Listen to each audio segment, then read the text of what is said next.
Hi, I'm James Shillinglaw here at Virtuoso Travel Week in Las Vegas. It's the last day and kind of a tradition for us.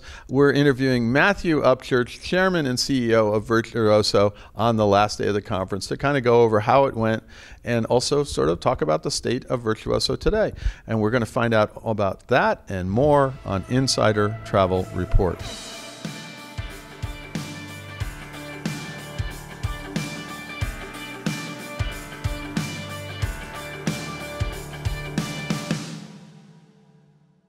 So Matthew, first of all, great to see you as always. I don't know. I keep people like keep this tradition. This tradition. People are asking how many Virtuoso travel weeks or the predecessor have they been to, and I've lost count. Honestly, it's probably 20, but it may be it's up there. Well, what's funny? It's funny you say that. One of my favorite questions this week is, "How many have you been to?" And I go, all of them. I kind of created them. That's that. Kind of all of them. I mean, I remember early on I didn't go to everyone, and and then I get them confused with the symposiums. And I haven't been to all the symposiums, but I always came here, and nowadays I almost always go to symposiums because they're amazing meetings as well. But this is an event. This is a happening. I mean, you created it as Virtuoso Travel Week a few years ago as the fashion week of travel, and really it hit home. So how has this one gone for you? Are you happy with everything that went on? The attendance was good. I mean, we were about 5,000 here. Mm-hmm. Yeah, we were just over 5,000. I think the number I also love is with representatives from over 105 countries. Mm-hmm.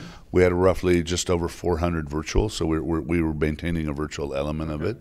It's not as elaborate as it used to be because it's more of that. But yeah, I mean, the other thing that I think is really amazing, even at this scale, is we do our first timers, both on the partner and the member side. And there are a lot of them here.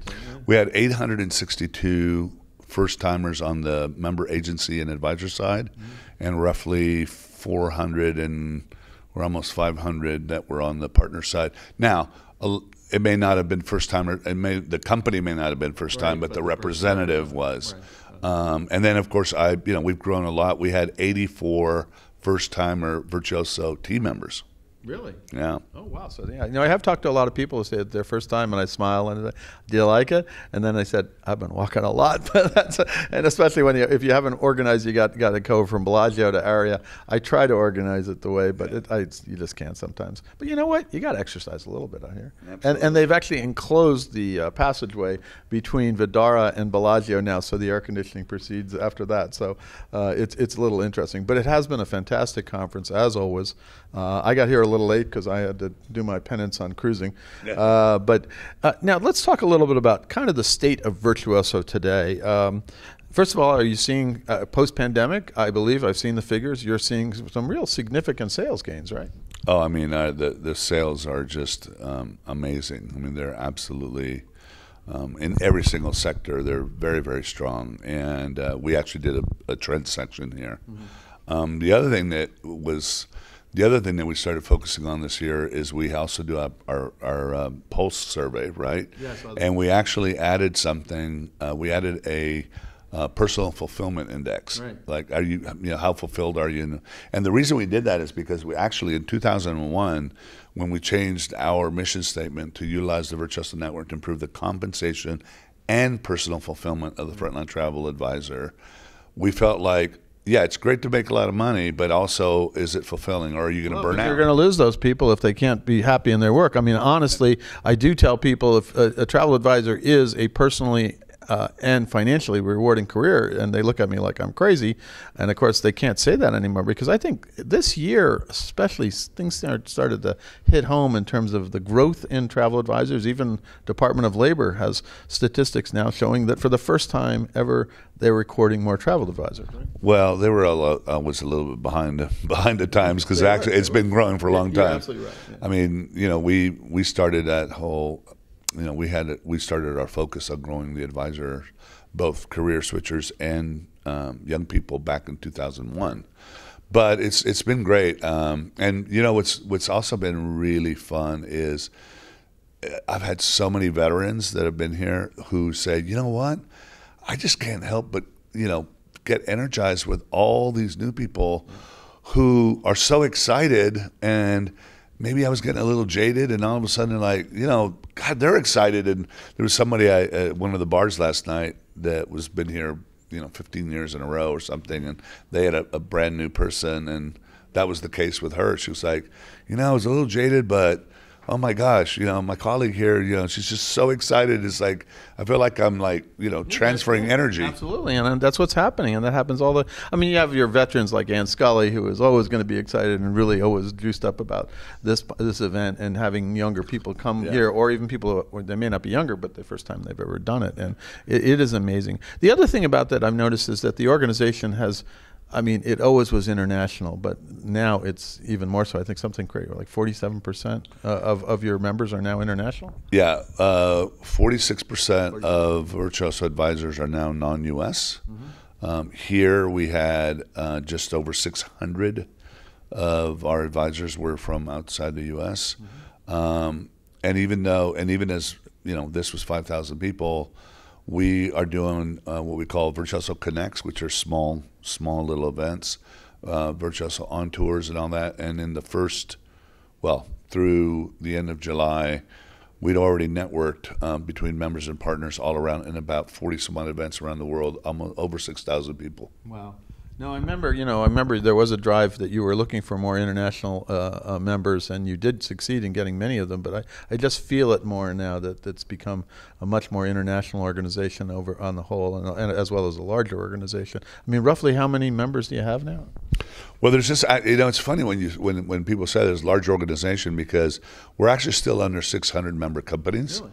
Okay. But in terms of advisors? Yeah, but advisors are around 20,000. But what's interesting about it is that when you look at this, it's the engagement, right?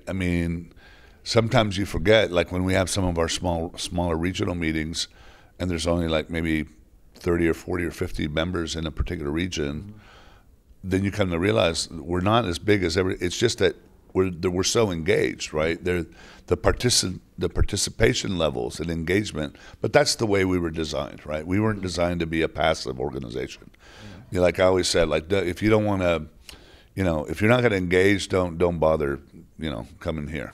No, absolutely. Now, what do you think now is kind of the chief benefit of being a member of Virtuoso, both from the advisor standpoint and the partner standpoint? Well, it's kind of hard to say one thing, because I think that it's almost like it's how all these things work together. Obviously, one thing that I'm incredibly proud of is, in the late 90s, when everybody was saying the travel agents were dinosaurs and blah, blah, blah, and the OTA, whatever, we didn't just like wake up one day and go, I don't have anything to do today. I think I'll change the name of the organization. No. That's not how that worked back in 2000? No, okay. I'm glad to hear, because I know you spent a lot of time on it. No, and I'm glad. I like to keep, I'm a big believer in origin stories and history, because I don't think anything's really new. It's just how it's. But the reason is in the late 90s, after having served this community for over nearly 15 years, right? I was so ticked off at all the press about travel agents and this and that and the other. And I'm like, you guys don't know our people. And we were getting mixed in with everything else. So really the genesis of why we rebranded, come on. API Travel Consultants. I loved it. It was a great name. Yeah, the Alaska Psychiatric Institute, the gas stations in Italy. That's right. I forgot about that. Oh, yeah. So, but the name change was created to basically shine a light to say, hey, these are not clerical book travel. I've always said, if you're a true travel advisor and you tell people you book travel, you've already lost before you started. There's dozens of new ways of being invented how to book travel, to truly be a trusted advisor. And the brand was born to basically kind of shine a light on it. And it's interesting because I remember very clearly, 1999, roughly the same network as in 2000. Right, but 2000 in January we became Virtuoso. Mm-hmm. I think we had obviously a member of the press, and I think we had maybe 80 million consumer impressions and impressions. Same network a year later with the name Virtuoso, and it was like 500 million. No, it was a tremendous success, the rebranding, and I was there in Vienna when it happened, and I think we did a cover on you at that back then. And it was, I mean, you never know when you rebrand whether it's going to resonate. Yeah. But clearly this has. But you know why I think the brand was so successful, the rebranding was so successful? Normally you create a brand, then you got to deliver. Right. I think looking back now, there's two things that made it, and that's one of the benefits of being, we literally now, you talk to our members. I had at least 20 advisors tonight that were here over the week that were here who literally came up and said, it's my first Virtuoso trade winner, but I just want you to know that for me, whatever agency I was going to go to had to be Virtuoso. Yeah. No. So I hear that more and more. And then we're also hearing it on the traveler side, on the consumer side. I want to stay at a Virtuoso property, or I want a Virtuoso agency. You were definitely a consumer brand, and you always were a trade brand. I mean, I can't tell you of the people that came up to me that were travel advisors and wanted, or relatively new travel advisors, and I want to be part of Virtuoso. That happened, I mean, almost right after you rebranded. They knew the name. They wanted to be part of it. So that's been a tremendous success. But one of the things that resonated with me on your opening speech is, I thought one of the benefits really, and you talked about the benefits of human connection. And that it resonates both for this meeting as well as human connection between advisor and their clients, right?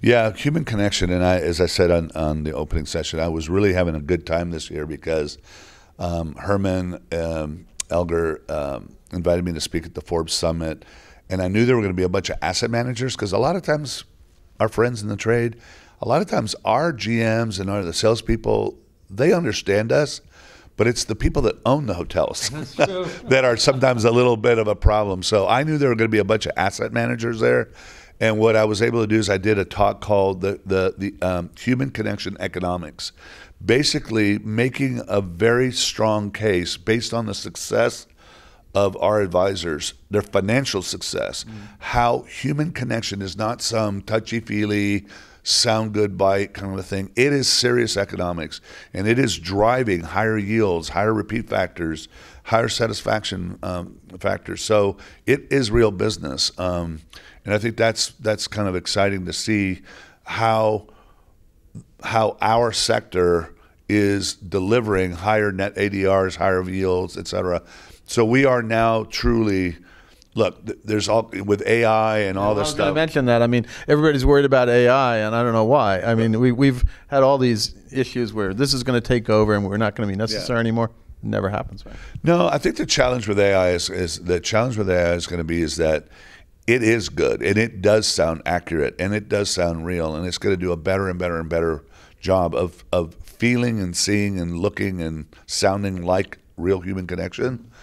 But also, I think what that does is it as a tool, it will also be a great tool to, as I've always said, my North Star in technology, which has always been automate the predictable so you can humanize exceptional.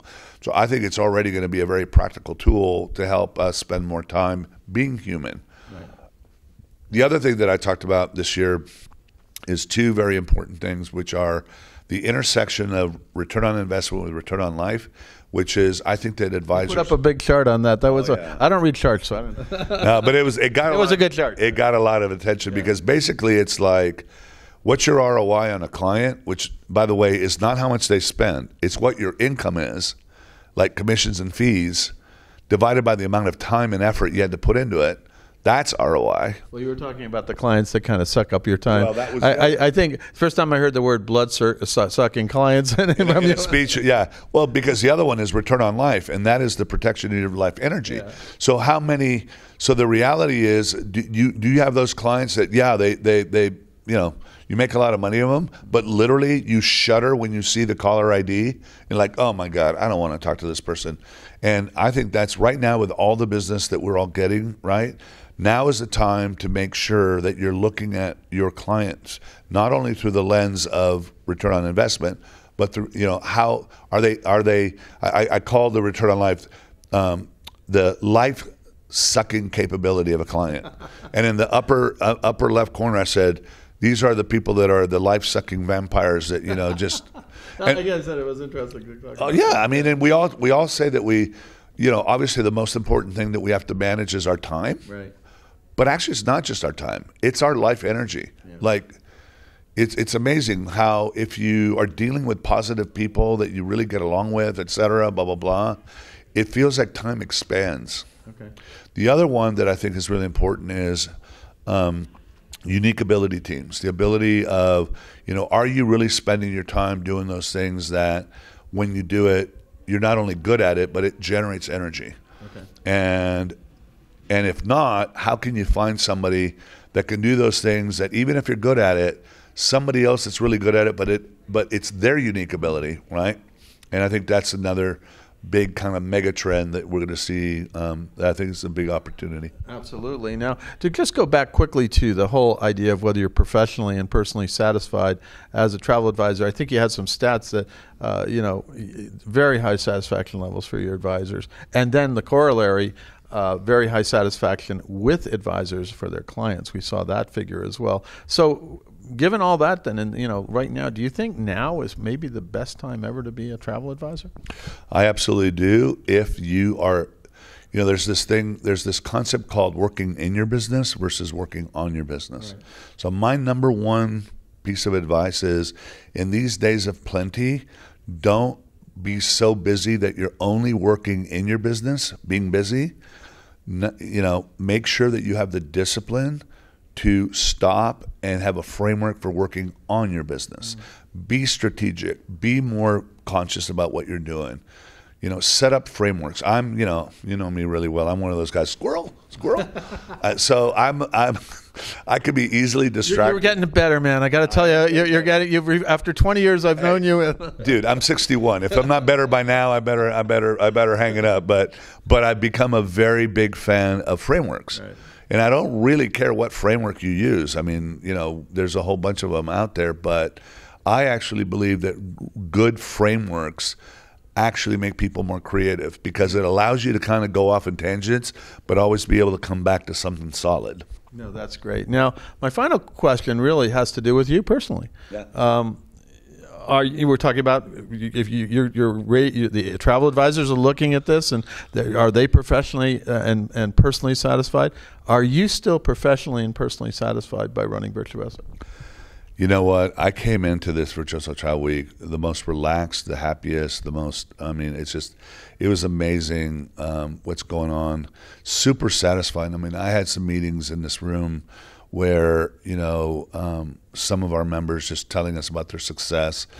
And for me, I've always said that, nothing, knowing that what you get up and do every day has a positive impact on somebody else's life or their business is one of life's greatest gifts. And when I come here every year, but this year was particularly cool. I mean, a lot of innovation amongst our members, a lot of forward-thinking stuff. So very much so. Of course, the other thing that made this really wonderful is, our two boys, for example, have been... They both on stage. That was amazing. Well, and our daughter too. Yeah, Evan's wonderful. I love her. But they all spoke, and they were so eloquent, really. Yeah. So, it was fun. I was... At the end of my talk, I said, how fulfilled I've been in doing this. But rather than me trying to put it in words, why don't I put it in the words of my children? Let them come say it themselves. And so I asked them, first of all, by the way, for the record, I asked them if they wanted to do it, didn't tell them to do it.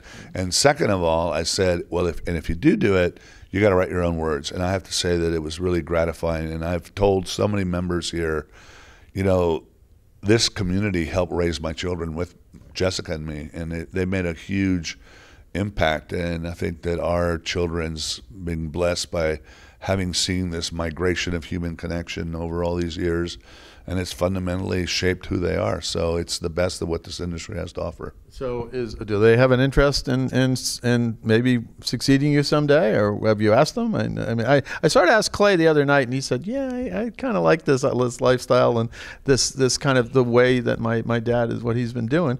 And it's fortunate because he kind of looks like you too. So you showed to be truth, he showed a picture of Clay and then himself at this. You were a little older on that one because Clay is just going into college, but he's a stunning young man, and I said, wait a minute, who's who? It was I had to play that little trick on him where talked about the beginning of this meeting back in 1989, And then I put a picture up there of Clay saying, "This is me back in 1989." It was Clay, right? And then I go, "Oh, wait a minute. No, that's Clay." I said, "Actually, this is me." And then I put it up there. I mean, when I show this picture, I mean, literally people go, "Oh my God, it's like a carbon twin." But by the way, it's funny how kids will keep you humble. The first time I ever showed them that picture, I said, "Hey, I wasn't too bad in my day, right?" And so Clay looks at the picture, looks at me, looks at the picture, looks at me and goes, "Oh my God, I'm not going to look like you later on, are you?" That's the thing. Of course, I told him, I said, "You're lucky, dude, because you've got legit curls from your mom." Oh yeah. And those curls in that picture were from a Vavoom perm. It's probably why I'm follically challenged. There you go. But it sounds like they're still interested. They like to do it. Yeah, they're very. But it also sounds to me like you have no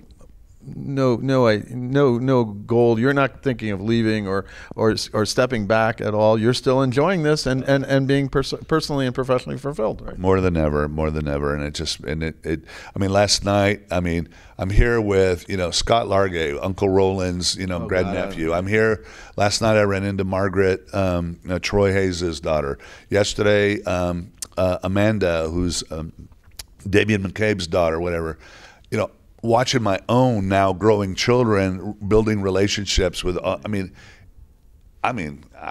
can't get any better than that. No, it's wonderful. Well, I want to thank you once again for inviting me. As always, it's been a great Virtuoso Travel Week. We've been traveling the world together for quite many years. I say 20 years. It's actually been probably almost 30, to be honest with you, that I've known you. And I've watched this organization grow, amazingly, and I've watched you kind of develop new concepts and really make the travel advisor profession one that's really fulfilling and financially fulfilling for a lot of different people, for your members, and I think a lot of people are inspired. So congratulations for that. Congratulations for a wonderful travel week, and we're looking for, sadly, more and more to come, because you just keep going, and it's been great. Thank you so much. I'm James Shillinglaw, and this is Insider Travel Report.